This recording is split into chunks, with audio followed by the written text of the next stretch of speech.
Hello everyone, welcome back. In this video, I will show you how to add Aptos network to Trust Wallet. For that, first of all, you need to come to your Trust Wallet mobile application, and here you just have to search for Aptos. If you are able to find Aptos over here, it simply means that you can successfully add it in the home page of your Trust Wallet. So in order to add it, you just have to come back to the home page again and then tap on this circle in the top right hand corner of the screen.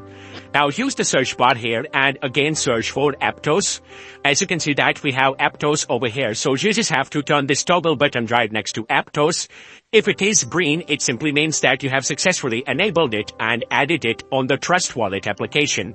Now, if you tap on APT, you will be able to get access to the other options relating to APT, like you can send your Aptos from Trust Wallet to any other exchanges. You can tap on the receipt button in order to get access to its QR code as well as the deposit address. In order to deposit APT into your Trust Wallet, you can even directly buy APT on the Trust Wallet application by tapping on the buy button and selecting your payment method.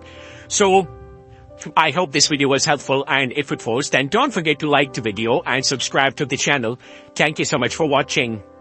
Like and subscribe Softpro. We make easy to understand tutorials about business, project management, softwares, social media apps, and more. Softpro dream to 100,000. Thanks for watching.